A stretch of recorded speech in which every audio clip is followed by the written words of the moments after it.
ওরে বাবালে আমার ঘুমটা নিয়ে নিয়েছে।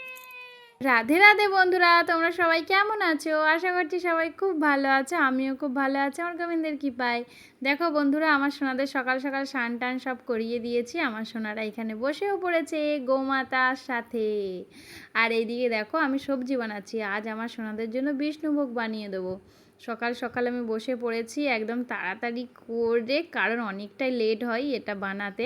এদিকে দেখো পনিরটাও বানিয়ে নিচ্ছি, একে একে সব কিছুই আমি জোগাড় করে নেবো। আর এদিকে চালটাও বার করে নিলাম, এবার ভিজিয়ে রাখবো। বন্ধুরা, তোমাদের সাথে আমি একটা কথা শেয়ার করছি, জানো তো? এই যেই কড়াটা আমি বস করালাম এক্ষুনি গ্যাসের উপর, ওটা না আমাদের না, এটা আমার বড় মার, মানে পাশের বাড়ি আমাদের, জানো তো? মানে আমার গোবিন্দর জন্য কড়া আছে দুটো, এই যে ননস্টিকের একটা আর একটা ছোট। এবার আমি অনেক দিন ধরেই ভাবি একটা পিতলের কড়া কিনবো।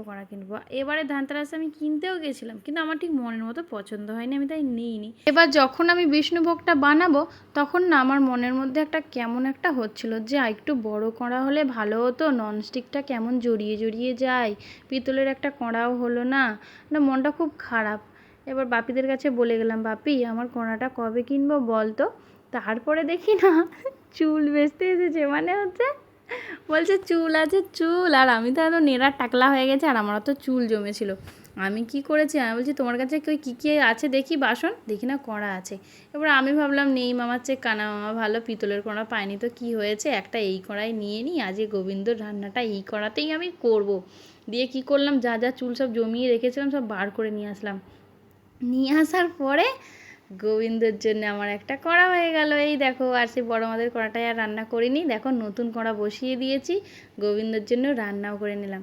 আর হচ্ছে কড়া নিয়েছিলাম আর একটা গামলা, জানো, দুটোই গোবিন্দর কাজে লেগে গেল। আমি তো খুব খুশি, মানে কি বলবো, খুব দুঃখ করছিলাম সকালবেলা আমার গোপুসোনাদের কাছে, আর গোপুসোনা আমার দুঃখ একদম মিটিয়ে দিল যে তোর যেরকম আছে সেই রকমই নিয়ে, তোকে পিতলে নিতে হবে না।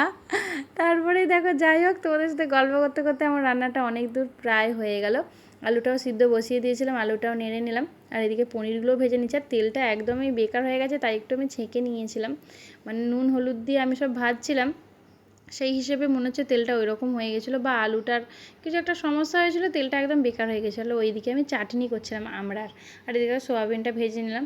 আর তোমাদেরকে প্রথমেই বলে রাখি, এই দামোদর মাসে অনেক কিছুই কিন্তু নিষেধ, আমাদেরকে পেতে নেই, যেমন সোয়াবিন, বটবটি, শিম, গাজর এইসব। কিন্তু কি বলো তো, আমি এমনি দামোদর মাস করছি, আর অত কিছু পারলে আমাকে সবাই কেমন করবে, তাই আমি কিছু কিছু পেয়েও যাচ্ছি, জানো তো। আর যেগুলো না, সেগুলো মানে শিম, বটবটি, গাজর এইগুলো আমি পাচ্ছি না, ওইগুলো একটু আমি বাদই দিচ্ছি, কিন্তু সোয়াবিনটা আমি পাচ্ছি গো। কি করব বলো, সবাই এমনিই বলছে কী খাবে কী খাবে, আর যদি এইসব না খায় আমাকে একদম সবাই শেষই করে দেবে। তাই গোবিন্দকে বলেছি পরের বার থেকে আমি সব কিছু করবো, আর তুমি সবাইকে একটু মানিও। আর এদিকে দেখো আমি মশলাটা কষে নিচ্ছি, তোমরা তো সব একে একে দেখতেই পাচ্ছ আমি কী কী দিচ্ছি, সব কিছুই দেখিয়েছি, কিছু স্কিপ করিনি, সব কিছুই দিয়েছি। বসে বসে এডিট করলাম তোমাদের সাথে শেয়ার করব বলে, কারণ কবে না হলে শেয়ার করবো বলো তো, আমার সব কিছুই লেটে লেটে তোমাদেরকে দেওয়া হয়। যাই হোক, দেখো আলুটা আমি অনেকটাই সিদ্ধ করে ফেলেছিলাম, ওই জন্য আর আলুটা আর এর মধ্যে দিলাম না। আমি হচ্ছে সোয়াবিনটা আর ফুলকপিটা দিয়ে একটু কষিয়ে নিলাম, এবার কেওড়া জল, গোলাপ জল এগুলো দিয়ে দেবো। আর সত্যি কথা, বিষ্ণুভোগটা এতটাই সুন্দর হয়েছিল, তোমাদেরকে কি বলবো বন্ধুরা, তোমরা কেউ যদি আমাদের বাড়িতে কোনোদিন ঘুরতে আসো, তোমাদেরকে আমি বিষ্ণুভোগ বানিয়ে দেবো, ঠিক আছে? খেয়ে যেও কেমন করি আমি।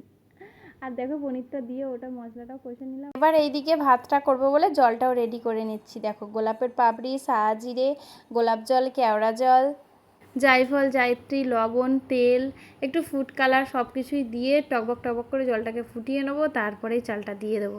এই দেখো ভিজিয়ে রেখেছিলাম চালটা ধুয়ে, এবার এটা হয়ে গেলেই হয়ে যাবে প্রায়।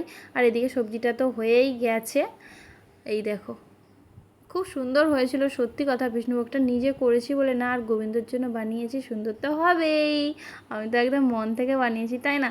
মনটাই তো আসল, মন দিয়ে যে যেটা করবে, আর গোবিন্দর কৃপা থাকলে সুন্দরভাবে হবে। তারপরে দেখো বাড়ির কাজকর্ম, বাড়িতে তো আরও অনেক কিছুই করেছি, কিন্তু সব কিছু আর ভিডিওর মধ্যে নিইনি। এই যে এটা আমি বানিয়েছিলাম, কতবার যে বাসন বেরিয়েছে, মেজে মেজে অবস্থা শেষ, আর সেই ভোর থেকে কাজ চালু হয়, মানে সেই 4টেই যে আমি ভোরবেলা উঠি, সেই থেকে যে কাজ শুরু হয় কখন শেষ হয় রাত 11:30টায়, মানে কন্টিনিউ এই নয় সেই নয় ওই, আর এখন তো ফেসবুক করে মানে ফেসবুকেও টাইম দিতে হয়, আবার ভিডিও এডিট করতে হয়, মানে সব কিছু করে করে আমি এখন বসিই না। দেখো বন্ধুরা, এখানে আমি একে একে সব কিছু সাজিয়ে দিচ্ছি, এবার দমে দেবো একটুখানি 20 মিনিটের মতো। দেখো ফুলকপি, পনির, সয়াবিন, আলু সব কিছুই দিয়ে দিলাম একে একে। আর আমি একটা জল রেডি করেছিলাম আমল দুধ দিয়ে, আর হচ্ছে কেওড়া জল, গোলাপ জল, একটু ফুড কালার, এইসব আর বিরিয়ানির মশলা, এইগুলো দিয়ে আমি একটা জল রেডি করে নিয়েছিলাম। ওটা আর ভিডিওর মধ্যে আমি দেখাইনি। আর এখানে দেখো একটুখানি আমি চিনি দিয়ে দিয়েছিলাম, আর বিরিয়ানির মশলা, আর একটু ওপর দিয়ে একটু রাইস দিয়ে দিলাম। এইভাবেই আমি ঘি দিয়ে দিয়েছি উপর দিয়ে আর একটু, এইভাবে লেয়ার সাজিয়ে এবার আমি কি করব, এবার গ্যাসের মধ্যে বসিয়ে দেবো। আমি জানো তো এমনি বসিয়েছিলাম, কিন্তু গামলাটা যেহেতু একটু পাতলা, নিচের দিকে মনে হচ্ছে ধরে যাবে, আমার মন বলছিল, তার জন্য আমি একটা তাওয়ার উপরে বসিয়ে দিয়েছিলাম। দেখো দেখতে কেমন হয়েছে বলো তো বন্ধুরা। তোমাদেরকে তো আর খাওয়াতে পারলাম না, তাই জিজ্ঞাসা করছি দেখতে কেমন হয়েছে বলো। আর এইদিকে দেখো আমি ওই তাওয়াটার উপরে বসিয়েছিলাম, স্টিমটা খুব সুন্দর হয়েছে, একদম ভাব উঠছে, তোমরা তো দেখতেই পেলে। আর এদিকে আমি গোবিন্দর জন্য প্রথমেই বেড়ে নেবো, তারপরে বাড়ির সবাই খাবে। আমিও বেশি করেই বানিয়েছিলাম, দুবেলা সবাই মিলে খাবে বলে, কারণ আমাদের এটা বাড়িতে সবাই ভালোবাসে।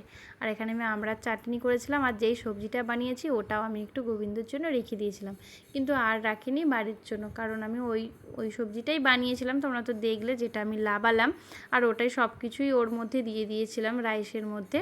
আর এদিকে দেখো সোনাদের সেবাও দিয়ে দিয়েছি, আর আমার সোনাদের তো সকালবেলায় স্নান করিয়ে দিয়েছিলাম।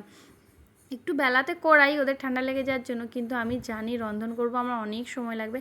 আর আমি কেমন ধরনের মানুষ জানো তো, আমি সত্যি ভগবানের জন্য যদি কিছু করি, আমি কাউকে কোনোদিন কিছু করতে দিই না। শুধু ভগবান কেন, বাড়ির কোনো কাজই আমার কেউ করলে আমার পছন্দ নয়, কেন কি জানি বাবা। শ্রীকৃষ্ণ চৈতন্য প্রভু নিত্যানন্দ শ্রী অদ্বৈত গদাধর গৌর ভক্তবৃন্দ, হরে কৃষ্ণ কৃষ্ণ কৃষ্ণ হরে হরে, হরে রাম রাম রাম হরে হরে, হরে কৃষ্ণ কৃষ্ণ কৃষ্ণ হরে হরে, হরে রাম রাম রাম হরে হরে, হরে হরে কৃষ্ণ কৃষ্ণ কৃষ্ণ হরে হরে, হরে রাম রাম রাম হরে হরে, হরে কৃষ্ণ কৃষ্ণ কৃষ্ণ হরে হরে, হরে রাম রাম রাম হরে হরে। তারপরে দেখো আমি সোনাদের সেবা দিয়ে আমি একটু মালা জপ করে নিলাম।